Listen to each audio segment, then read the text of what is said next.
राधा राधा राधा राधा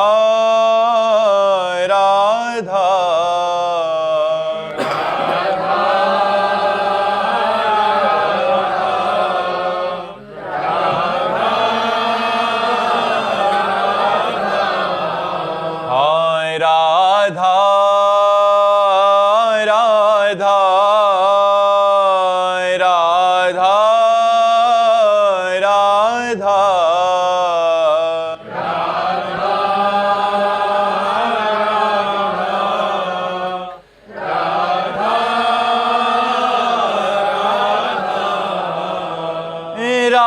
राधा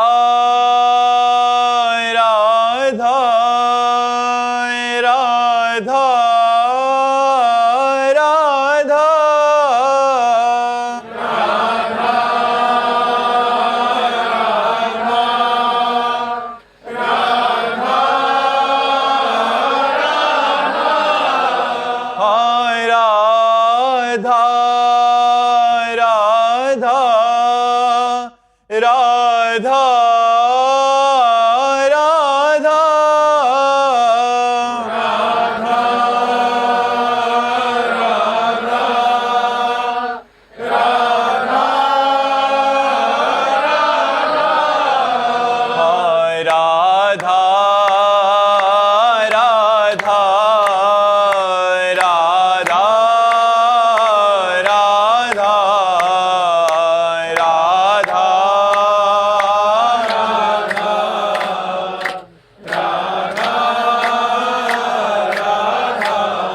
हाय राधा राधा राधा राधा राधा राधा श्री राधा वल्लभ लाल की, समस्त संत हरि भक्तन की, श्री वृंदावन धाम की, सद्गुरुदेव भगवान की। रॉबिन शर्मा जी। राधे राधे। राधे राधे महाराज जी। महाराज जी, घर की पूजा और मंदिर में जाकर पूजा करने में क्या अंतर है? अंतर है। घर की पूजा मंदिर में जाकर, फिर तीर्थ स्थान में जाकर, फिर धाम में जाकर, इसमें विशिष्ट फल है। जैसे घर में आप 1000 माला जपें और गौशाला में जाकर के 100 माला जपें और देवालय में बैठ करके, जैसे भगवान के प्रसिद्ध देवालय है, 1 माला जपें, तो 1 माला आपकी 1000 माला के बराबर होगी। आप वृंदावन धाम में जपें, 1 माला 1,00,000 माला के बराबर जाता है। तो घर का भजन और तीर्थों का, तभी तो जब भगवत प्राप्ति की लालसा होती तो हम तीर्थों की यात्रा करते हैं, संतों का समागम करते हैं, बड़े बड़े देवालयों के दर्शन करते हैं, उससे हमारा हृदय पवित्र होता है।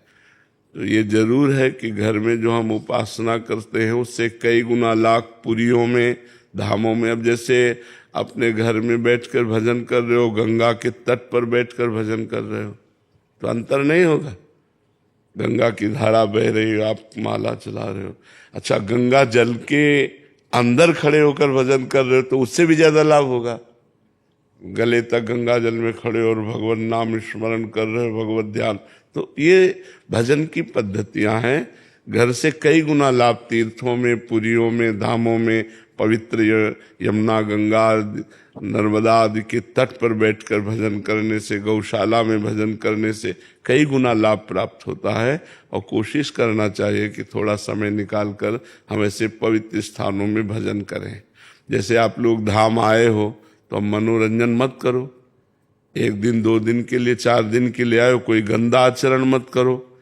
1 दिन उपवास करो, यमुना किनारे बैठकर नाम कीर्तन करो, वृंदावन की परिक्रमा करो, हो सके तो 10-20 रुपया के फल फूल लेकर के, यहाँ के जैसे बंदर हैं, ऐसे दान कर, साधु महात्मा ऐसी सेवाएं, ऐसे मंगल में कार्य करने चाहिए जिससे हमारे दुख कटते हैं और हमें सुख प्राप्त होता है। और जो लोग यहाँ आकर के भी गंदे आचरण करते हैं, पाप आचरण करते हैं, मनमानी आचरण करते हैं, फिर दुख भोगेंगे। तो यहाँ का पुण्य भी लाख गुना है तो पाप भी लाख गुना है, ये बात समझो। अगर पाप किया तो वो भी लाख गुना है, वो आपको दंड, भारी भयंकर दंड देगा, क्योंकि धाम का किया हुआ पाप है। सर्वत्र किया हुआ पाप धाम में प्रवेश होते ही नष्ट हो जाता है, लेकिन धाम का किया हुआ पाप फिर आपको कहाँ नष्ट होगा। धाम ही कृपा करे तो नष्ट हो सकता नहीं, भोगना पड़ेगा, वज्र की लीक होता है जी। कीर्ति दुबे जी यूएसए से। राधा वल्लभ शेरवंश महाराज जी, अगर साधक के मन में ईश्वर की स्मृति का स्थान गुरु की स्मृति लेने लगे और प्रभु का स्मरण करने पर गुरु की छवि मन में आए, तो क्या साधक सही दिशा में आगे बढ़ रहे हैं? हाँ, भगवान की विशुद्ध कृपा है। ध्यान मूलम गुरु मूर्ति, पूजा मूलम गुरु पदम, मंत्र मूलम गुरु वाक्यम, मोक्ष मूलम गुरु कृपा। भगवान कहते मोते अधिक गुरु ही जिय जानी, मेरे से भी अधिक गुरुदेव को स्थान दे। यदि गुरु का स्मरण हो रहा है, भगवत स्मरण करते हुए गुरु का ध्यान हो रहा है, तो सही मार्ग चल रहे हो। भगवान की विशुद्ध कृपा है। गुरु ही इष्ट है, इष्ट ही गुरु है, दो नहीं है। भक्ति भक्त भगवंत गुरु चतुर नाम बपु एक, कहने को चार है पर हैं एक। भक्त, भक्ति, भगवंत और गुरु, ये कहने को चार है, ये बपू एक है। तो इष्ट का चिंतन, गुरु का ध्यान, ये तो महामंगलमयी साधना है। ठीक है। डॉक्टर मानिक जी। राधे राधे राधे राधे महाराज जी, गुरु में इष्ट भावना कैसे करें और कैसे बढ़ाएं? देखो, भावना करनी क्या है, मानना पड़े। जैसे माँ है तो माँ में माँ की भावना कैसे करें, कभी प्रश्न आता है क्या? क्योंकि वो हमारी माँ है। तो शास्त्रों में संतों ने, भगवान ने गुरु स्वरूप की महिमा का वर्णन किया है। भगवान ही गुरु रूप में आते हैं। बंदो गुरुपद कंज, कृपा सिंधु नर रूप हरि। मैं गुरुदेव भगवान के चरण कमलों की वंदना करता हूँ, जो कृपा सिंधु हरि ही नर रूप में आए हैं, जिनके वचनों के प्रकाश से अज्ञान अंधकार का नाश हो जाता है। वो साक्षात परब्रह्म, गुरुर् ब्रह्मा गुरुर्विष्णु गुरुर्देव महेश्वरा, गुरु साक्षात परब्रह्म तस्मै श्री गुरुवे नमः।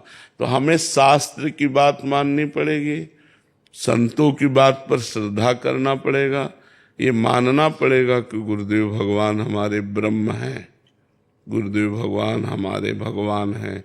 जैसे देखो, हम मान करके ही तो पाषाण मूर्ति में भगवान की आराधना करते हैं। एक छवि ले लिए, छाती से लगाए घूम रहे हैं, तो उसको भक्ति भाव नहीं आ जाता, प्रेम आ जाता है।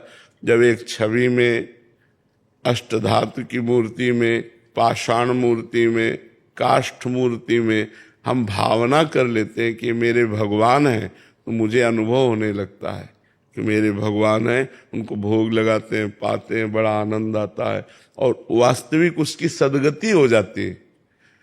तो चलते फिरते चैतन्य घन सदगुरुदेव में भगवान की भावना करना कौन कठिन है? अपने सनातन धर्मावलंबी तो पाषाण में भगवान की भावना कर लेते हैं।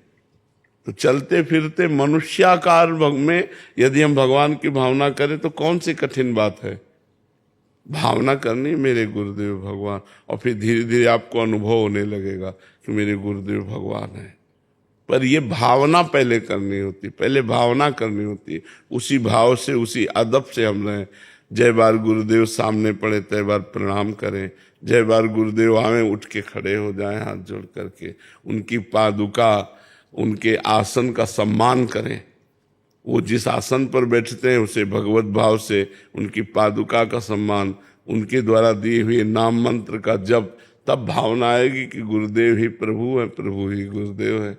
और जिसको ऐसी भावना आ गई वो तो निर्विघ्न भगवान की प्राप्ति कर लेता है। हिमांशु जी। श्री हरिवंश। राधे राधे महाराज जी। गुरु जी, ऐसा क्या क्या करें जिससे नाम जप खूब अधिक से अधिक हो? पवित्र भोजन सबसे पहले, जैसा खाओ अन्न वैसा बने मन।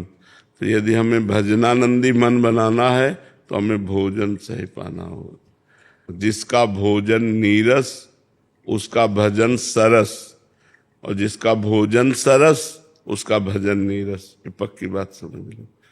भोजन रूखा सूखा खाए के ठंडा पानी पियो। भजन के लिए तो रोटी दाल सब्जी इतना साधारण बनाओ, भगवान को भोग लो। यदि आप बाजारू चीजें अच्छी से अच्छी जो बनी हुई हैं और ये स्वास्थ्य के लिए हानिकारक हैं तो 10 दिन बराबर पाओ, फिर देखो तुम्हारी हालत क्या है, तुम्हारे मन की हालत क्या है, तुम्हारे लीवर की हालत क्या है, तुम्हारे पेट की हालत क्या है। कौन सी ऐसी बाजार की वस्तु है जो आपको सुखद लगती है पर परिणाम में सुखद होनी चाहिए। आज बुद्धि शुद्ध ना होने के कारण पिए जा रहे हैं, खाए जा रहे हैं, बस जो मतलब जैसे। तो भजन के लिए सबसे पहला कदम भोजन शुद्ध होना चाहिए और भगवान को अर्पित होना चाहिए। जो भोजन हम पाए पहले अपने लाडले ठाकुर को भोग लगाकर, मान लो भोग रखा, पर्दा कर दिया और भावना कर रहे हैं बैठे हुए कि हमारे प्रिया प्रीतम भोग आरोग रहे हैं और पद गायन कर रहे हैं। चतुरासी जी के 2-4 पद सुनाए, 10-15 मिनट हुए, आचमन कराया और भोग उसारा और जय जयकार करके उसी भोग को पाया। तो वो भजन बढ़ाएगा, वो स्वास्थ्यवर्धक, वो भगवान की प्रसन्नता। प्रसादे सर्व दुखानाम हानि रस्योपजायते। बिना भोग लगाया हुआ अन्न न पाना चाहिए। मान लो ऐसी जगह जहाँ ठाकुर जी नहीं विराजमान प्रगट में, तो 1 मिनट धैर्य पूर्वक आंख मूंदो और भगवान का ध्यान करते कि हे प्रभु आप भोग आरोगिए और जो आपकी थाली में है वो अर्पित करके फिर पाए। देखो जितना आप पवित्र रहेंगे उतना ही पवित्रता आपकी बुद्धि में रहेगी। अब खड़े खड़े लघु शंका करोगे, सब छिट्टी पड़ी, सब अपवित्र हो, शौचालय गए वही कपड़ा वही, तो वो फिर भजन नहीं हो। भजन के लिए थोड़ी पवित्रता की आवश्यकता है। वस्त्र पवित्र, भोजन पवित्र, पेय पदार्थ पवित्र, हमारे आचरण पवित्र। भजन करने वाले को गलत आचरणों से बचना चाहिए। और खास बात है कि हमें किसी की निंदा नहीं करनी। अगर भजन करने वाला दूसरों में दोष दर्शन करता है और उसकी निंदा करता है तो बहुत जल्दी वो गिर जाएगा, पतित हो जाएगा। जो निंदा करता है वही दोष उसमें आ जाएगा।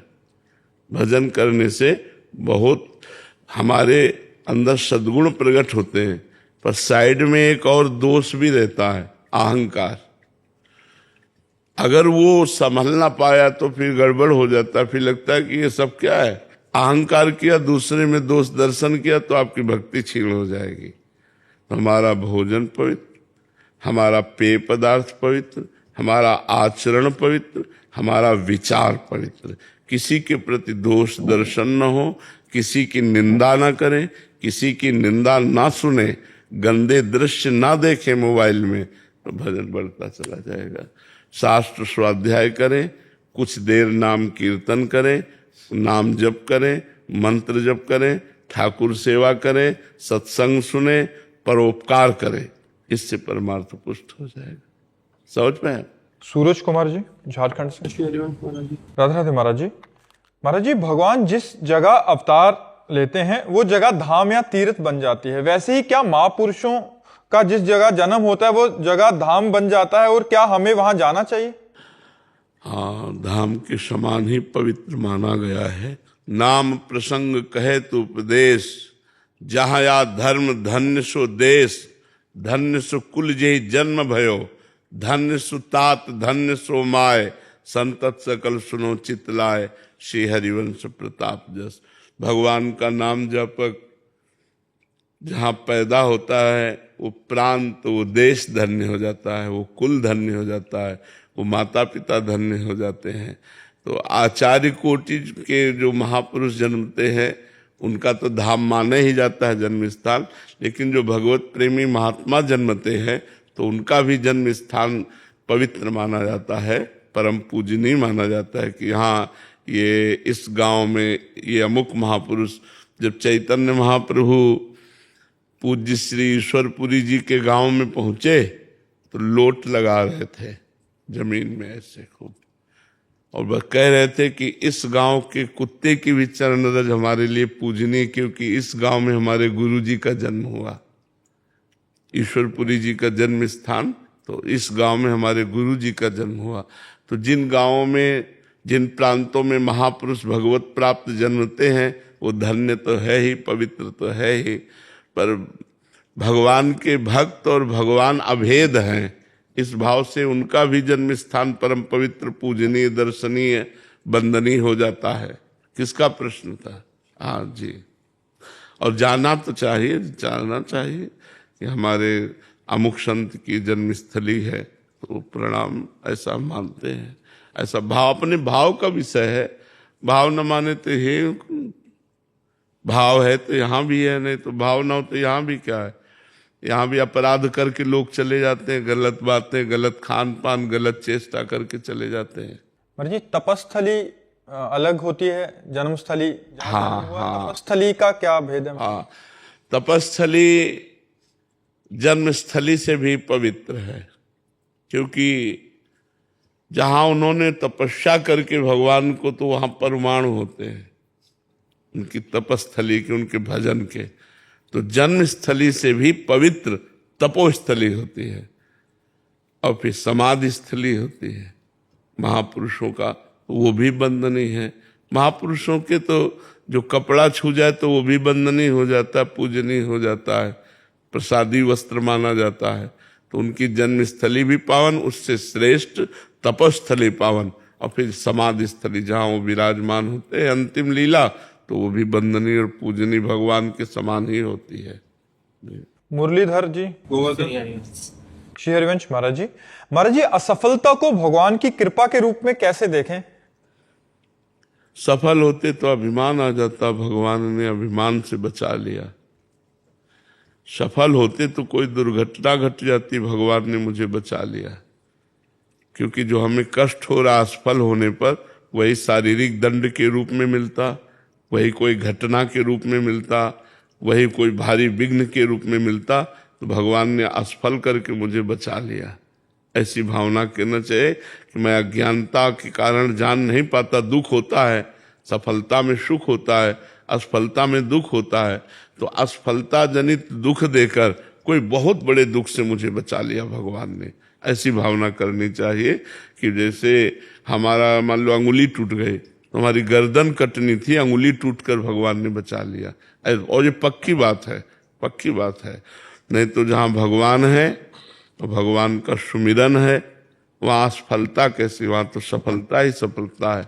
यत्र योगेश्वरा कृष्णो यत्र पार्थो धनुर्धरा तत्र श्री विजयो भूतिर्धुआ नीतिर्मतिर्मम। बोले दृढ़मति की बात कहता हूँ कि जहाँ भगवान श्री कृष्ण जैसे महापुरुष, अर्जुन जैसे, वहाँ विजय ही विजय होगी, असफलता होगी नहीं।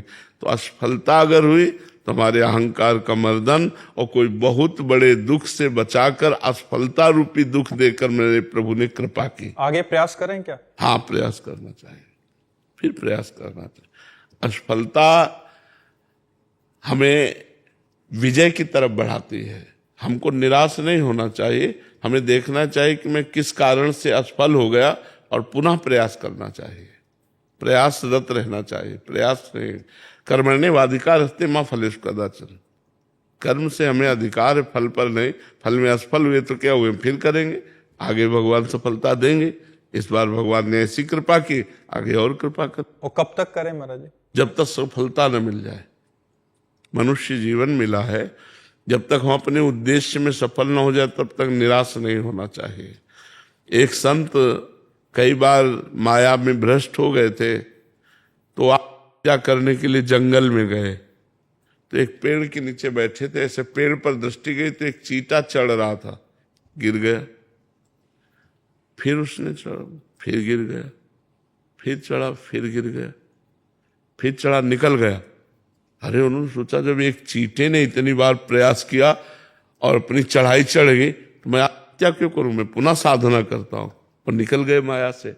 तो हमें असफलता सफलता की तरफ ले जाती है। हमें निराशा नहीं आनी चाहिए, हमें पुनः प्रयास करना चाहिए, और सफलता तो हमें हासिल होगी, क्योंकि हम भगवान से जुड़े हैं, हम भगवान के अंश हैं, हम प्रयासरत हैं।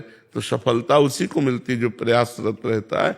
बार बार थोड़ी हारा जाता है, एक दो बार हारा जाता है, फिर जीत जाया जाता है। आदित्य प्रताप सिंह जी अलीगढ़ से। राधे राधे महाराज जी। महाराज जी, मंत्र जप करते समय जब मन बहुत ज्यादा भटके तो कैसे रोकें उस मन को? जाने दो, कहां भाग के जाएगा, छोड़ दो। जब हम बहुत उपाय करके देखें कि मन हमारा नहीं रुक रहा, तो उसको रोकने का एक नया उपाय आपको बताएं हम। छोड़ दो, राधा राधा राधा, जा तू जा, देखते तू क्या कर लेगा। मेरी बिना स्वीकृति के तू कुछ नहीं कर पाएगा, जा, राधा राधा राधा राधा। वो राधा में लगेगा आके, क्योंकि जैसे जल जहाज का पक्षी उड़े तो उड़ान भर ले, कितना भरेगा, उसका जो विश्राम स्थल है वो जल जहाज ही है। ऐसे ही मन कितना भी भाग ले, उसका विश्राम स्थल हमारा हृदय ही है।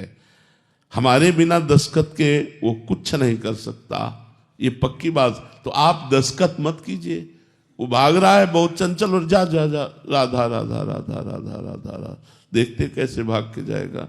जिह्वा से राधा राधा राधा राधा राधा राधा, अपने आप शांत हो जाएगा।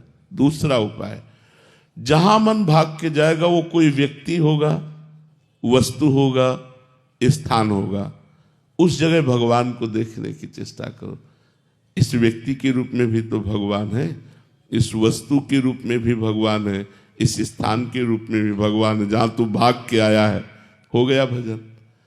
मन को शांत करने के कई उपाय रखे जाते हैं। एक तो जहां से मन हट कर के भागे, बार बार वहीं लक्ष्य पे लगाना, नाम जप में लगाना। दूसरा, जहां मन जा रहा है वहां भगवत दर्शन करना। तीसरा, मन को छोड़ दे, तू जा, देखते हैं तो हमारे बिना क्या कर सकता है, राधा राधा राधा राधा राधा राधा। चौथा, ये मन पूर्व संस्कार के वशीभूत है। अब नया संस्कार हम भजन का डाल रहे हैं, इसको बर्दाश्त नहीं हो रहा, लेकिन इसको मानना पड़ेगा, अभ्यास के द्वारा आ जाएगा। हम बार बार ऐसा विचार करते हैं, धैर्य करते हैं, सोई मन नाम में लग जाता है। मन की एक बड़ी सुंदर बात है कि आप जान लो कि भाग गया, सोई आ जाएगा, इसको बुलाना नहीं पड़ता। जान लीजिए कि ये मन भगा, फिर तुरंत तो आ जाएगा, राधा राधा कर ले, दो चार बार फिर करेगा, फिर भाग जाएगा। तो ऐसे धीरे धीरे उसको अभ्यास में लाएं और समय बढ़ाएं, तो मन फिर हमारा प्रभु में लगने लगता है। पूजा मिश्रा जी दिल्ली से। राधे राधे महाराज जी। महाराज जी, शास्त्र कहता है कि भगवान भाव के भूखे हैं, लेकिन अगर हृदय पत्थर जैसा हो गया हो और कोई भाव ना जगता हो, एक पत्थर हृदय साधक कैसे राधा रानी के प्रेम को प्राप्त हो सकता है? हो सकता है, आंच लगे तो मोम पत्थर जैसी दिखाई जरूर देती है, लेकिन वो पिघल जाती है आंच लगने पर। हमारा हृदय पत्थर नहीं, पत्थर जैसा कह सकते हैं। जैसे मोम को पत्थर जैसा कहते हैं, पर वो पत्थर नहीं होती है, आंच लगती है, पिघल जाती है। ऐसे हमारा हृदय जिस दिन प्रेम की आंच लगी तो पिघला पिघला घूमेगा, देख लेना। बड़े बड़े क्रूर कर्मा निर्दयी हृदयों में जब प्रेम का उदय हुआ तो उनको महापुरुष बना दिया, उनको महापुरुष बना दिया। इसलिए हम कैसे भी हैं, प्रभु के हैं, और खूब प्रभु का नाम जप करें। नाम से ही प्रेम प्रकट होता है। फिर आप देख लीजिए कि प्रेम हृदय की दशा क्या कर देता है। सबके चरणों में गिरने का मन होता है, सबके चरण, सबसे आशीर्वाद मांगने का मन होता है कि सब लोग आशीर्वाद दें कि हमें प्रिया प्रीतम सेवा में रख ले, हमारा निरंतर भजन बने, किसी से अपराध न बने, सबके प्रति नमन। हृदय इतना द्रवित हो जाता है, सबको भगवान का स्वरूप मान के प्रणाम करने लगता है। कोई गाली दे दे तो मुस्कुरा के चल देता है, कोई अपमान कर दे तो धैर्य पूर्वक सह जाता है। ये सब बातें नाम जप में आ जाएंगी। आप नाम जप कीजिए, निश्चित लाडली लाल का प्रेम नाम में जो छुपा हुआ है वो आपके हृदय को द्रवित कर देगा। प्रकाश जी दिल्ली से। राधे राधे महाराज जी। महाराज जी, मैं बाहर से बहुत सौम्य और धार्मिक दिखता हूं, लेकिन मेरे भीतर अभी भी ईर्ष्या, क्रोध और घृणा के विचार चलते हैं। क्या मैं एक पाखंडी साधक हूं? इस दोहरे व्यक्तित्व नहीं नहीं नहीं, ऐसा नहीं है। दोहरा व्यक्तित्व तब मानते हैं जब हम बराबर अपने दोषों को ना पहचान करके उनको बनाए रखने की चेष्टा करते हैं। आप एक साधक है, निरीक्षण कर रहे हैं आप कि मैं बाहर बड़ा सौम्य और अच्छा व्यवहार करता हूं, अंदर हमारे अंदर राग द्वेष है, मलिनता है। ये बहुत अच्छी बात है कि आप स्वीकार करते हैं कि आपके हृदय में राग द्वेष है, मलिनता है। अब आप साधन में लगिए। जैसे हमारा मन है कि ये गंदी चीज खाएं, लेकिन आप खा नहीं रहे, तो पहला कदम तो हम जीत गए ना कि हम खा नहीं रहे। दूसरा कदम जो उसके खाने की चाहत है उसको मिटा देते हैं। तो पहला कदम तो आप जीत गए कि राग द्वेष के अनुसार वर्ताव नहीं करते, वर्ताव सौम्य करते हैं, अच्छा करते हैं, पर अंदर राग द्वेष है। अब उसको मिटाने के लिए साधना कीजिए, नाम जप कीजिए, शास्त्र स्वाध्याय कीजिए, संतों का सत्संग कीजिए और भगवत धामों की यात्रा कीजिए। इससे जैसे ही हृदय पवित्र होगा, सो ज्ञान स्फुरित होता है। उसी ज्ञान से राग द्वेष नष्ट हो जाता है। नाम जप कीजिए, भगवत साधन कीजिए। ये कोई पाखंड नहीं है, ये बहुत अच्छी बात है, क्योंकि आप अपने दोषों को जानते हैं, आप अपने दोषों को स्वीकार कर रहे हैं, इसलिए पाखंड नहीं। दोषों को छुपाकर बनावटी नाटक करते हुए उस जीवन व्यतीत करना, ये पाखंड है। लेकिन साधक देख रहा है कि मैं दोषी हूँ, मेरे अंदर ये दोष हैं और मेरा व्यवहार सही है, दोष अंदर है, ये प्रथम सीढ़ी है। द्वितीय सीढ़ी में अंदर के दोष भी नष्ट हो जाएंगे, चिंता नहीं करनी। प्रांजल जी असम से, राधे राधे महाराज जी। महाराज जी, धाम में आकर समझ आया कि सात्विक भोजन से भजन में बहुत सहायता मिलती है और मन में बुरे विचार भी कम होते हैं। महाराज जी, हम देश सेवा में रहते हैं, कई बार ऐसा भोजन बर्तनों में बना होता है, अभक्ष ना पाने पे भी महाराज जी ऐसे में हम अपने भजन को, देखो, मन की शुद्धता कैसे? हाँ, हम समस्त जो राष्ट्र सेवा में सैनिक हैं, जो भी धार्मिक प्रवृत्ति से भगवत भाव से चलना चाहते हैं, उन सब से प्रार्थना करते हैं कि आप जब रिटायर हो जाएं तब इन पवित्रताओं पर ध्यान दें। लेकिन जब तक आप तैनात हैं तब तक सबसे बड़ी पवित्रता आपकी है राष्ट्रीय सेवा। क्या मिला है, कैसा मिला है, कहाँ बना होगा, ये सब छोड़ो। तुम सरकारी आदमी हो, तुम राष्ट्र सैनिक हो, पूरा देश तुम्हें नमस्कार करता है, क्योंकि तुम्हारे बाजुओं के बल से हम सुरक्षित हैं। संपूर्ण भारतवासी नमस्कार करते हैं, आदर करते हैं सैनिकों का। तो आपकी सबसे बड़ी पवित्रता है राष्ट्र प्रियता, राष्ट्र सेवा। अब आपको ये नहीं देखना भोजन के विषय में नहीं, तो इसलिए ज्यादा विचार, ये विचार करना जब रिटायर हो जाना। अभी तो आपको जो मिले खाओ, राधा राधा रटो, और जैसा जहां भारतीय सेवा में अपने को समर्पण करना वैसे समर्पित करते रहो। यही सबसे बड़ी तुम्हारा कर्तव्य यही है। महाराज जी, मन की शुद्धता कैसे होगी? आपने लिखा है कि अगर भोजन ऐसा रहेगा तो मन शुद्ध हो जाएगा। राष्ट्र सेवा, समाज सेवा, हम कह तो रहे, मान लो हम जितने भजन करने वाले हैं, हम तभी भजन कर पा रहे हैं, सुरक्षित हैं, जब ये वहां खड़े हैं छाती ताने हुए। अगर ये बॉर्डर पे ना हो और आतंक का प्रवेश हो जाए तो हम लोगों का नाश हो जाए, हम लोग भजन ही ना कर पाए, हम लोग अशांत हो जाए, हमारा पूरा देश अशांत हो जाए, तो हमारे भजन का हिस्सा इनको मिलता है।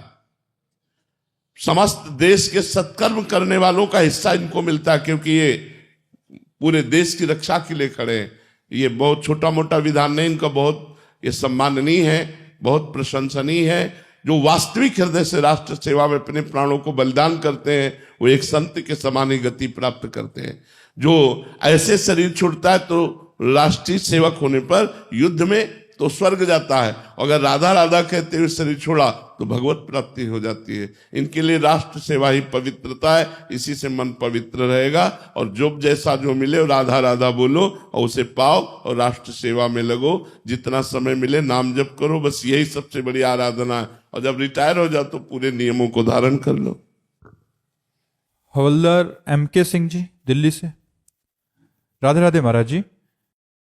महाराज जी, आप कह रहे हैं कि आप एक फौजी हैं, देश की सेवा में रहते हैं और महाराज जी भक्ति और जितना भजन बन पाता है वो करते हैं, बट कह रहे हैं कि परिवार में जो कष्ट आता है या कोई बीमार हो जाता है तो महाराज जी हम इतना अच्छे से अपना वो कर रहे हैं तो ये उनको ऐसे शारीरिक कष्ट क्यों आ रहे हैं? हाँ, इसको एक चीज ध्यान देनी पड़ेगी, बड़े विवेक की जरूरत है कि आज जो आप सत्कर्म कर रहे हैं, राष्ट्र सेवा कर रहे हैं, ये आज आपका नवीन कर्म है। लेकिन आप जब पैदा भी नहीं हुए थे, इस शरीर की रचना की गई थी, तो उस समय आपके पाप और पुण्यों के अनुसार सुख और दुख रख दिया गया था। चाहे पत्नी हो, चाहे पुत्र हो या पुत्री हो, या आप हो या और परिवार के सदस्य हो या जन समुदाय हो, शरीर रचना के पहले हमारे पूरे जीवन भर के सुख दुख लिख गए हैं। इतनी अवस्था में हाथ टूटेगा, इतने में ये पैर टूटेगा, इतने में ये होगा, इतने में ये होगा, ये सब लिखा हुआ है। अब जो नया कर्म कर रहे हो तो उस रचे हुए प्रारब्ध को यदि मिटाना चाहे संकल्प के द्वारा तो मिटा सकता है, पर उसके लिए बड़ा तप होना चाहिए और इसे प्रारब्ध प्राय भोगना ही पड़ता है। क्रियमाण है, जो अभी कर्म कर रहे हो इसका फल आगे मिलेगा। जो पीछे हमारे द्वारा कर्म, जैसे भीष्म जी महाराज बाल ब्रह्मचारी हस्तिनापुर चक्रवर्ती सम्राट के सिंहासन की रक्षा में अपने प्राणों को समर्पित करने वाले परम पवित्र भगवान श्री कृष्ण के भक्त, महाभागवतों में जिनकी गणना है 6 महीना बाणों की सैया पर, तो उन्होंने भगवान से प्रश्न किया था, प्रभु इस जन्म में तो हमने कोई पाप किया नहीं। ऐसा बड़े परम पवित्र भीष्म जी, परम उनका स्मरण करना ही पवित्रता का स्वरूप है। प्रभु ऐसा क्या कि 6 महीना बाणों की सैया में, प्रभु मैं कई जन्मों तक देख रहा हूं, स्मृति मेरी है, मैंने ऐसा कोई पाप नहीं किया, ये क्यों? तब भगवान ने कहा 100 जन्म के ऊपर देखो, तुम एक राजा थे और एक सर्प को धनुष की नोक से उठाकर बबूल के पेड़ पर डाल दिया और वो कांटों पर तड़प तड़प करके मरा था, उसी का फल तुम्हें मिला है इतना बड़ा कि तुम अर्जुन के बाणों की सैया में 6 महीने से पड़े हो। अब तुम्हारे शरीर शांत होने का समय आ रहा है, तो अवश्य में भोक्तव्यम कृतम कर्म शुभाशुभम। जैसे आज हम भगवान के भजन में हैं, लेकिन कल हमसे कोई पाप हुआ तो आज हमारी दोनों किडनी फेल हो गई, डायलिसिस होता है, बड़ा कष्ट में जीवन रहता है किडनी फेलियर का। तो अब हम बचपन से बाबा जी हैं भगवान के मार्ग में, तो प्रश्न हो सकता है कि नहीं हो सकता कि जो बचपन से तपस्या कर रहा है, साधन भजन कर रहा है, तीर्थयाटन कर रहा है, भगवान नाम जप कर रहा है, उसकी किडनी फेल। हमें इसलिए प्रश्न नहीं उठा कि हम इस विषय को जानते हैं, इस रहस्य को जानते हैं कि जो हम आज कर रहे हैं इससे हमें भगवान की प्राप्ति होगी। जो कल किया उसे मैं बड़े आनंद से भोग रहा हूं, उसको भोग लेता हूं। देखो, जब हमारा चित्त भगवान से जुड़ा होता है तो बड़ा आनंद रहता है। वर्तमान का भजन भविष्य में लाभ देगा, इतना ही नहीं, वर्तमान में ही वो सहने की सामर्थ्य देता है, वो आनंद देता है, मन प्रसन्न रहता है, हर समय हम खुश रहते हैं, हर समय आनंदित रहते हैं। क्यों? मेरे प्रभु। अगर प्रभु से न जुड़ा हो तो दुर्गति हो जाए। तो वर्तमान का भजन भविष्य में लाभ देगा, वर्तमान में तुम्हें दुख सहने के लिए विवेक देगा, लेकिन दुख वर्तमान की क्रिया का नहीं है, दुख जो हमने भूत में कर्म किए उसका फल आ रहा है।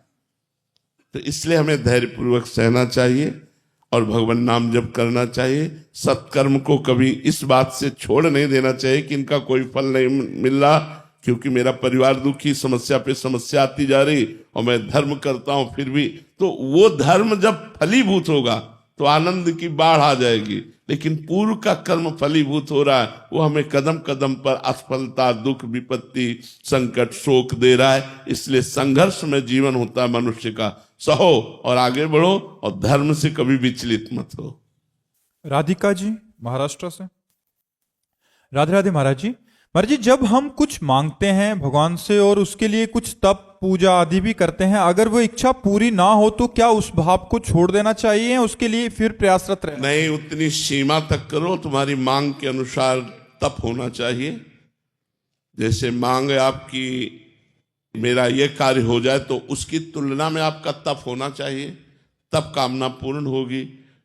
पहले तो कामना पूर्ण होने के पहले तो आपका तप आपके पाप को नष्ट करेगा, फिर आपका और तप हो तब आपकी कामना पूर्ण होगी। क्योंकि कामना पूर्ण होने में सुख होता है और सुख में बाधा पहुंचाने वाला पाप कर्म होता है।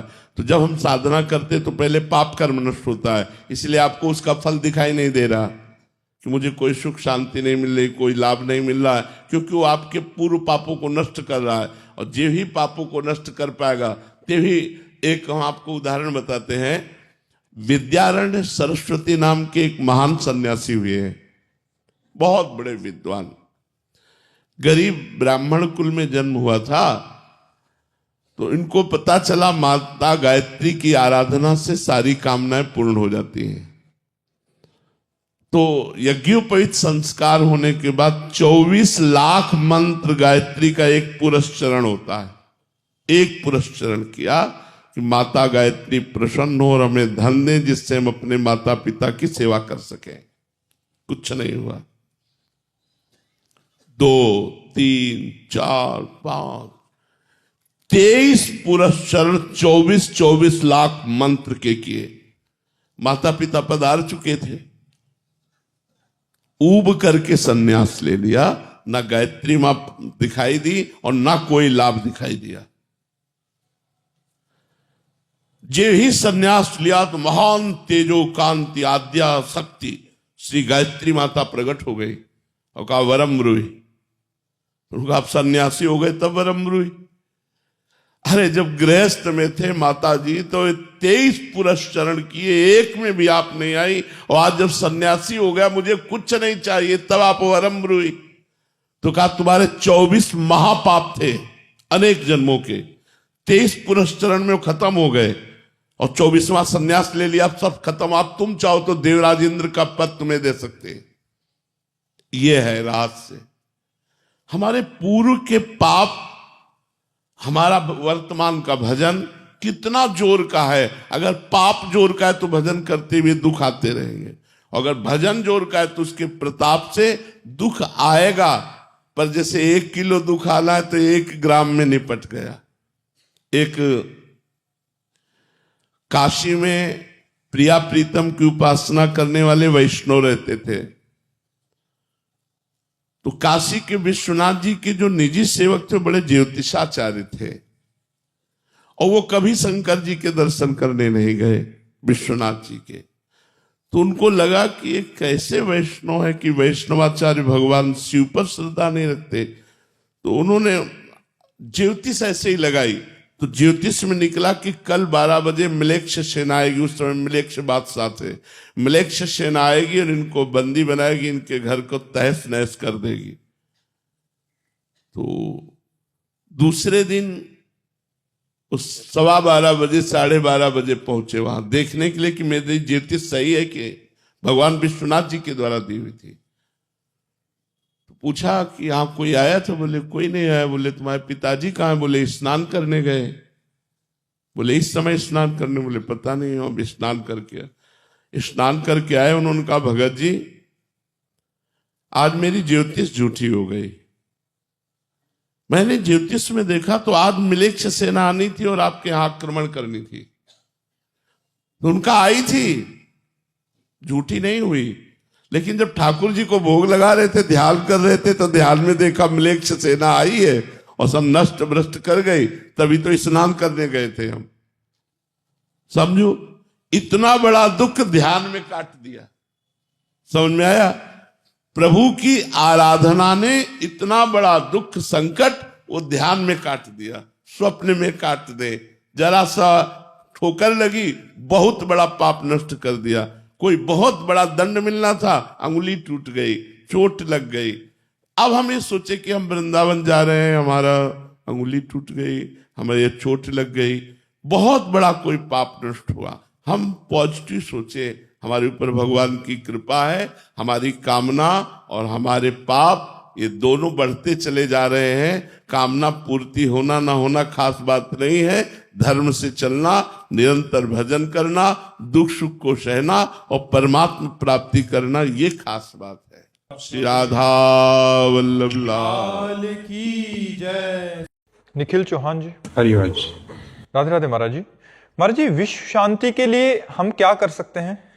हृदय को शांत कर लो, यही विश्व है। अगर हमारा लाल चश्मा हो तो सब लाल दिखाई देगा, हरा चश्मा हो तो हरा दिखाई देगा। अगर हमारा हृदय अशांत है तो हमें विश्व अशांत दिखाई देगा, और हमारा हृदय शांत है तो विश्व शांताकार में दिखाई देगा। शांत। हमारे हृदय में राम तो राममय जगत, हमारे हृदय में काम तो काममय जगत, हमारे हृदय में श्याम तो श्याममय जगत। हमारी भावना क्या है?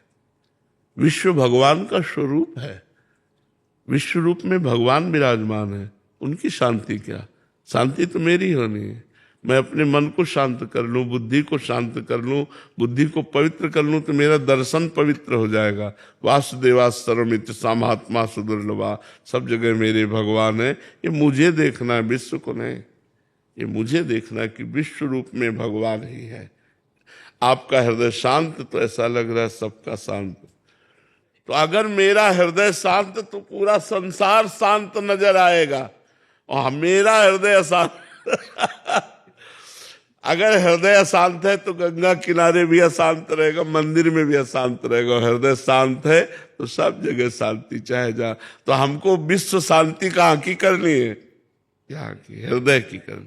हमारा हृदय भगवदाकार में हो जाए, हमारा हृदय भगवान में स्थित हो जाए तो मुझे सर्वत्र भगवान दिखाई देंगे। शांति ही शांति है। और जब तक भगवान नहीं दिखाई देंगे तो फिर अशांति है। फिर अशांति, कहीं मार काट हो रही, कहीं बेविचार हो रहा, कहीं ब्याह हो रहा, कहीं जन्म हो रहा, कहीं मरण हो रहा। क्या क्या घटनाएं घट रही विश्व में, नहीं हो रही? बड़ी दर्दनाक, बड़ी भयावह, बड़ी सुखद, बड़ी दुखद। ये शांत नहीं हो सकता। बड़े बड़े अवतार हुए, अब विश्व शांत हुआ? शांत हमारा हृदय होना, विश्व को नहीं शांत होना। हमारा हृदय शांत है तो विश्व शांति हो गई। मैं आनंदित हूं तो सारा संसार आनंदित है। मैं दुखी हूं तो सब संसार दुखी नजर आएगा। मैं राम में तो जगत राम में, श्याम में तो श्याम में। यहां सुधरना है, चश्मा ठीक होना है। ये सब भगवान के स्वरूप है। तो चश्मा महाराज जी ठीक कैसे होगा? साधना, गुरु चरणों का आश्रय लेकर जब हम साधना करते हैं तो हमारी दृष्टि बदल जाती है। देखो, हमारी दृष्टि स्त्री पुरुष वाली है, और एक महात्मा जब भजन करता तो ब्रह्म दृष्टि हो जाती है। सर्वम खलमिदम ब्रह्म, ब्रह्म दृष्टि हो गई, राममयी दृष्टि हो गई। तो वो साधना से होती है। गुरु चरणों का आश्रय लेकर शास्त्र स्वाध्याय करना, गुरु मंत्र जपना, परोपकार करना, ठाकुर सेवा करना, भगवान की लीला कथाएं सुनना, सत्संग सुनना, इसी से हमारे अंदर ज्ञानार्जन होता है। इसी से हम अध्यात्म की ऊंचाई पर चढ़ पाते हैं। तो हमारा हृदय शांत तो विश्व शांत, हमारा हृदय अशांत तो विश्व अशांत है। महाराज जी, इस चश्मे को ठीक कराने की दुकान कहाँ है? संत महापुरुष जो भगवान के पार्षद हैं, सत्संग करो, सत्संग से सुधार हो जाएगा। यदि सच्चे संतों का संग हो तो बहुत जल्दी भगवान की कृपा प्राप्त होती है, बहुत जल्दी परमार्थ दिखाई देने लगता है। पर समस्या ये, हम पीछे वाले भी बैच में कहा कि आज सबके दिमागों में रुपया नाच रहा है, रुपया नाच रहा है। अध्यात्म या भगवान लक्ष्य नहीं है, लक्ष्य रुपया हो रहा है। सबके दिमाग में रुपया चल रहा है। जब दिमाग में रुपया चल रहा है तो भगवान की प्राप्ति की बात कहाँ आएगी? आप सोच के देखो, इतने ही लोग बैठे, अपने इतने लोग बैठे, इतने लोगों के दिमाग में क्या चल रहा है? वही भोग, वही रुपया, वही परिवार, वही रिश्ते नाते।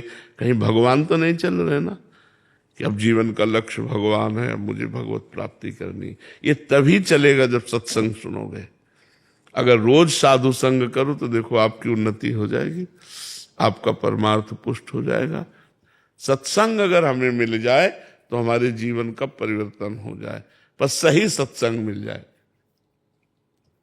अगर सही सत्संग नहीं तो बदलाव नहीं हो सकता आपका, आप में बदलाव नहीं होगा। बदलाव होगा जब प्रवचन करने वाला बदला हुआ है। तो अगर प्रवचन करने वाला अध्यात्मवान है, ये वेश अध्यात्म थोड़ी है। अध्यात्म तो हृदय का विषय होता है, वेश अध्यात्म नहीं है। अंदर विषय वासना मान प्रतिष्ठा रुपया पैसा तो पाखंड ही तो है, वही उसी को पाखंडी कहते हैं। तो अंदर अध्यात्म हो, वो जब हम बोलेंगे तो आपके ऊपर प्रभाव पड़ेगा, गंभीरता आएगी। आज से कभी नहीं करूंगा, ऐसी बातें आएंगी, मन जलने लगेगा, अच्छे मार्ग में चलने लगेगा। इसीलिए संतों की महिमा भगवान ने स्वयं श्रीमुख से गान की है, भागवत में, रामायण में। पर संत संग मिलना बड़ा कठिन है। अगर संत संग मिल गया तो अमोघश्च, निश्चित भगवत प्राप्ति हो जाएगी, निश्चित कल्याण हो जाएगा। आज नहीं तो कल निश्चित। जैसे एक आदमी सोया हुआ है और सूर्योदय हो गया है, तो उसके लिए तो अंधेरा ही है। अब वो जब जगेगा तब देखेगा प्रकाश है। ऐसे संत कृपा हो चुकी, पर कुछ पाप जब उसके नष्ट होंगे भजन से, तब वो मानेगा कि हमारे ऊपर पहले ही कृपा क्या हुई थी, जीवन का हमारा बदलाव कहाँ से शुरू हुआ था, तब उसको अनुभव में वो कृपा मनाकर आगे बढ़ेगा। सोम शिखर जी उड़ीसा से। राधे राधे, जय जगन्नाथ महाराज। राधे राधे महाराज जी। महाराज जी, पहले युगों में भक्तों को भी एवं कंस जैसे असुरों को भी बाहरी दिव्य आकाशवाणी होती थी, परंतु कलयुग में हम वर्षों से राधा राधा जप रहे हैं, कोई बाहरी दिव्य आकाशवाणी महाराज जी होने रही। हाँ, युग धर्म का प्रभाव है। नहीं, आपकी बात हम मानते हैं, युग धर्म का प्रभाव होता है। कलयुग में बड़ी मलिनता है। आप राक्षसों के चरित्र पढ़ के देखिए, 10-10 हजार वर्ष, 50-50 हजार वर्ष तपस्या करते थे। ऐसे थोड़ी वो संसार को हिला दिए। और तप हिरण्यकश्यप ने इतनी तपस्या की कि शरीर ही नहीं रह गया था, हड्डी हड्डी। तो ब्रह्मा जी ने जब कमंडल में जल डाला, तब उसका शरीर फिर पुनः प्रकट हुआ। तभी तो त्रिभुवनपति पूरे त्रिभुवन को हिला दिया, कोई जोड़ नहीं था। ऐसे वरदान मांगे कि केवल सिर्फ भगवान ही मार सकते थे, दूसरा कोई उपाय नहीं। भगवान ने फिर नरसिंह रूप रख करके। तो पहले क्या था कि बड़ा पवित्र वातावरण था, तो राक्षस भी पवित्रता से तपस्या करते थे। और अब तो देखो, अधिकतर संध्या नहीं करते, बंधन नहीं करते, शराब पीना और यहाँ तक कि मांस खाना, ये सब बातें आ रही समाज में कि नहीं आ रही। बड़ा समय विचित्र है।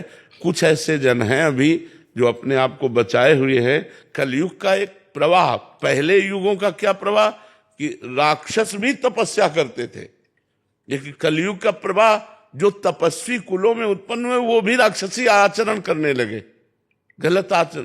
तो युग धर्म का प्रभाव तो पड़ता ही है। तो आकाशवाणी तो दिव्य होती है ना, जब तक दिव्य नहीं होगा तब तक वो दिव्य वाणी को सुन नहीं सकता। दिव्य नेत्र नहीं होंगे तो दिव्य दर्शन नहीं हो सकते। देखो, आज जो बड़े बड़े योगियों में भी नहीं है, वो राक्षसों में होता था। बहुत रूप धारण कर लेना, मतलब 1000 रूप धारण कर लिए तो 1000 रावण दिखाई दे रहे। भगवान राम के सामने माया चलाई उसने। दूर की बात सुन लेना, ध्यानस्थ होकर के बात जान लेना, बड़ी बड़ी तपस्याएं, बड़े बड़े योग साधन, युग धर्म का प्रभाव कि दैत्य लोग भी करते थे। और आज सुनते हो क्या कि किसी को भ्रष्ट करने के लिए अप्सरा आई? तो हिया मानुषिक माया से ही नहीं बच पाते, तो आसुरी माया या दैवी माया की तो बात जाने दो। तो कलयुग है बच्चा, यहाँ तो यही भ्रष्ट हो जाते हैं, तो देव अप्सरा का है। तो बहुत सी बातें हैं जो युग धर्म में ढक जाती हैं। जैसे जो पवित्र वृक्ष हैं, जो पवित्र फल देने वाले, रसमय फल देने वाले स्वाभाविक वृक्ष हैं, वो अंतर्ध्यान होते जा रहे हैं। देखो, एक एक गाड़ी आम, बड़े बड़े वृक्ष होते, वो वृक्ष ही गायब हो गए। और वो नकली चले, इतने इतने हैं, इतने इतने बड़े आम लगे हुए हैं। और पहले बड़े बड़े वृक्ष, छोटे छोटे आम। तो युग धर्म का प्रभाव देखो बढ़ता चला जाए। हमने गंगा जी का भरपेट जल पी करके गुजारा किया है, यमुना जी का जल जब वृंदावन आए थे तो कमंडल से भरकर पीते थे। अब आज आप आचमन करने में सकुचाओगे। युग धर्म का प्रभाव देखो, हमारी पवित्र नदियां जिनका जल पी करके हम गुजारा करते थे, आज हम आचमन नहीं कर सकते। तो ये युग धर्म का प्रभाव देखो कि पहले जैसे वृंदावन में आज के मान लो 25, 26, 30 वर्ष पहले जगह जगह प्याऊ लगे हुए थे, लोग श्रद्धा से पानी पिलाते थे। अच्छा, कुआं हैंडपैप व्यवस्था थी। अब आज आप वृंदावन में परिक्रमा लगाए, अगर प्यास लगी तो 20 रुपया की एक बोतल लीजिए, प्यास बुझाइए, आपको पानी। बहुत बड़ा परिवर्तन युग धर्म का होता चला जा रहा है। अच्छा, अभी तो 5-6 हजार वर्ष हुए हैं और 4,32,000 वर्ष कलयुग की आयु है। देखो, पिता से पुत्र और पुत्री सुरक्षित रहते हैं। कलयुग का कुछ प्रभाव ऐसा आ गया है कि पिता के द्वारा ही अपने बच्चों का शोषण होने लगा। पिता के द्वारा ही अपने बच्चों का शोषण। युग धर्म का प्रभाव देखो, नहीं माता पिता से ज्यादा सुरक्षित बच्चे कहां रह सकते हैं। अभी ज्यादा नहीं है, ये अदा कदा, लेकिन जब भयंकर कलयुग आएगा तो ज्यादा हो जाएगा, फिर यदा कदा नहीं रहे। लिखा है, पहले से लिखा है, कलिकाल विहाल के मनुजा, नहीं मानत को अनुजा तनुजा। अनुजा माने बहन, तनुजा माने बेटी। बहन बेटी का भेद नहीं रह जाएगा, पशुता, ऐसा समय आएगा। तो युग तो बहुत मलिनता फैलाने वाला है। इसमें अगर भगवान का नाम जप किया जाए और भगवान का नाम कीर्तन किया जाए, भगवान की कथा सुनी जाए, तो पवित्रता बनी रह सकती, नहीं तो बहुत मलिन है, बहुत मलिन है। महाराज जी, कभी कभी मन में ये आता है खुद से कि ये गलत कर रहा हूँ या ये सही कर रहा हूँ मैं, तो क्या यही चीज जो मन में अपने आप आ रही है, यही आकाशवाणी है आज के? नहीं, आकाशवाणी है, ऐसे तो ये तो मनवाणी है, ये आकाशवाणी थोड़ी। आकाशवाणी दिव्य होती है, और आकाशवाणी जो होती है वो विशिष्ट और परम सत्य होती है। जैसे कंस के लिए आकाशवाणी हुई कि देवकी का 8वां पुत्र तेरा काल बनेगा। बाल पकड़कर उसी समय मारना चाह, क्या मार पाया? क्या एक एक पुत्र मारता गया, क्या उसको 8वें को मार पाया? क्या? तो आकाशवाणी जो होती है वो बहुत शुद्ध और सत्य और परम गंभीर वाणी होती है। तो ये अब आकाशवाणी सुनने के लिए हमारे अंदर दिव्यता होनी चाहिए ना, तो वो दिव्यता तो ऐसी है ही नहीं। जैसे ब्रह्मा जी समाधिस्थ हुए तब आकाशवाणी हुई कि इस समय, इस बार मैं संपूर्ण अपने अंशों के साथ अवतार धारण कर रहा हूं, जाओ तुम निर्विघ्न हो जाओ, पृथ्वी से कह दो वो भय रहित हो जाए, मैं स्वयं अवतार धारण कर रहा हूं। भगवान की वाणी आकाशवाणी हुई, ब्रह्मा जी ने सुना, सबको बताया कि आप धैर्य धारण करो, भगवान का अवतार होने वाला है, श्री कृष्ण अवतार। तो भगवान की जो आकाशवाणी कई तरह की होती है, एक देववाणी, एक ऋषिवाणी, एक विधाता की वाणी और एक ब्रह्मवाणी, भगवत वाणी। तो अलग अलग आकाशवाणी का स्तर है। अब जैसे देववाणी को तो सुन लिया कंस ने, देववाणी ही थी, विधान के अनुसार वो वाणी हो रही थी, लेकिन भगवत वाणी नहीं सुन पाएगा। भगवत वाणी जब ब्रह्मा जी को सुनना हुआ तो समाधिस्थ हुए, सबको नहीं सुनाई दी। वो जब समाधि में पहुंचे तब सीधे ब्रह्मवाणी सुनाई दी, मैं अवतार लेने जा रहा हूं, तो अवतार भगवान ने लिया। तो ये युग धर्म, इसका एक बहुत बड़ा गुण है कलयुग में, जो 10-10 हजार वर्ष पहले तपस्या करने पर लाभ मिलता था, 24 घंटे तपस्या करने पर लाभ मिल जाएगा। अगर दोषों की खान है तो गुण की भी खान है, क्योंकि इस हम लोगों का जन्म से लेकर के आयु 80-100 तक है, वहां तो पता चला 20,000 60,000 वर्ष तक तपस्या किए। तो अपने तो 60,000 वर्ष में ले जाने कितने बार जन्म मर लेंगे। तो ये कलयुग में विशेषता है कि 24 घंटे तप करने पर जो लाभ मिलता है वो 10,000 वर्ष अन्य युगों में तप करने पर लाभ मिलता था। पर इसमें 24 घंटे क्या 24 मिनट ठीक रहना मुश्किल है। मन बार बार गंदा चिंतन, गंदी बातें, गंदा व्यवहार, छल कपट, यही सब चल रहा है। झूठ तो बिल्कुल सबकी जबान पे आ चुका है। देखो कलयुग का प्रभाव पहले युगों में था कि सत्य के लिए प्राण दे देते थे, प्राण जाए पर वचन न जाए। अगर वचन दे दिया तुमसे तो अपने प्राण भले चले जाए, लेकिन वचन, और यहाँ सत्य का बोलने का महत्व ही नहीं रह गया। झूठ तो मतलब हमें लगता है कि कुछ ही % ऐसे होंगे जो थोड़ा बोलने में सत्य का प्रयोग करते हैं, झूठ से बचते हैं। नहीं, लगभग झूठ तो चल पड़ा है, नहीं चल पड़ा है? झूठ तो बिल्कुल मतलब लगभग चल पड़ा है। हेलो, कहाँ हो? हम मिलना चाहते हैं। इस समय तो आगरे में है, अब इस समय तो नहीं, बगल वाली गली में खड़े तो ये मतलब झूठ तो एकदम ऐसे ही चल पड़ा है। और झूठे ही लेना, झूठे ही देना, झूठे ही भोजन, झूठ चबेना, कलयुग का देखो। और सत्य नहीं असत्य संपातक पुंजा। झूठ के बराबर पाप नहीं, झूठ बराबर पाप नहीं, साच बराबर तप। और जाके हृदय साच ताकि हृदय आप। तो भगवान सत्य पर, तो अब देखो कहाँ सत्य बोलना रह गया। अब ये तो पता ही नहीं चलता कि आदमी बोल रहा है, सही बोल रहा है कि गलत बोल रहा है। अपने लोग विश्वास मानना पड़ता है, लेकिन आपको सच्ची बतावे लगभग झूठ का प्रयोग हो रहा है। हर जगह झूठ का प्रयोग हो रहा है, असत्य का प्रयोग हो रहा है। सत्य मिलना बड़ा कठिन, तो युग धर्म का प्रभाव होता है। और भगवान सच्चिदानंद है, सत्य नारायण है। उनको प्राप्ति करने के लिए सत्य आचरण, सत्य वचन, सत्य चिंतन, तब भगवान की प्राप्ति होती है। युग धर्म का तो प्रभाव होता है। पहले जब साधु महात्मा तपस्या करते थे तो अप्सराएं आती थी, बोले अमुक संत को अमुक अप्सरा है। जैसे विश्वामित्र के लिए पास मेनका आई, किसी के पास उर्वशी आई, किसी का। कलयुग में तो नहीं सुन रहे, जरूरत है नहीं युग धर्म का ऐसा प्रभाव हो गया है कि इतनी मलिन बुद्धि हो गई है कि उस कोटि की ऊंचाई पर पहुंच ही नहीं पा रहे। जिस कोटि पर ऊंचाई पर पहुंचना है, तो उस कोटि की ऊंचाई पर वो प्रश्न आता है। तो बहुत बस ऐसे, इसीलिए हम कहते हैं राधा राधा रटो, नाम जप करके कलयुग केवल नाम आधारा, सुमिर सुमिर नर उतरै पारा। भगवान का नाम ही महामंगलमय है, जो कल्याण कर देगा, जो परम लाभ प्रदान कर देगा। बहुत विचित्र है कलयुग का, बहुत विचित्र स्वरूप है। ये तो भगवान की कृपा कहो कि नहीं, कलयुग ने ऐसा मिटिया मेट, मतलब अब तुम्हें शास्त्र पढ़ने का समय नहीं है, शास्त्रों में विश्वास नहीं है, संतों पे श्रद्धा नहीं है, तो तुम्हें बचाएगा कौन? तुम्हें डांटेगा कौन? तुम्हें सुधारेगा कौन?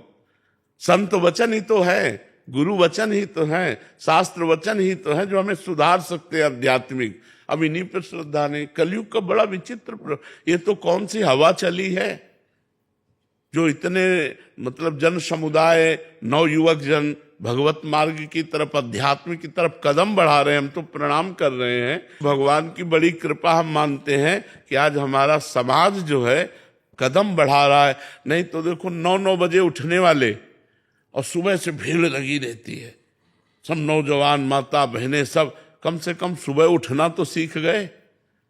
नहीं तो 9 बजे तक लोग सोते हैं, 10 बजे तक सोते हैं, 4 बजे ब्रह्म। अच्छा, जो जुड़ेगा उसकी दिनचर्या बनेगी, उसके गंदे आचरण छूटेंगे, वो आध्यात्मिक बनेगा, तो हमारा समाज सुधरेगा। ये तो कोई भगवान की ऐसी कृपा हुई है कि हवा चली है। नहीं तो बहुत ही व्यसन में, छोटे छोटे बच्चे व्यसन में, व्यभिचार में, गंदी आदतों में। कलयुग का प्रभाव देखो, जहां 13-14 वर्ष के बच्चे को संसारिकता का ज्ञान नहीं होता था, गांव में हमने देखा है, कोई गलत आचरण की भावना ही नहीं थी। आज 12 वर्ष का बच्चा यहीं बैठ करके बोल रहा था कि हमारे ऐसे ऐसे। मोबाइल ने ट्रेंड कर दिया सबको, गंदी बातों में ट्रेंड कर दिया, गंदे दृश्य देख देख कर गंदी भावनाएं बन गई। तो ये तो कहो भगवान की कृपा है कि संतों के वाक्यों पर श्रद्धा फिर प्रकट हो गई।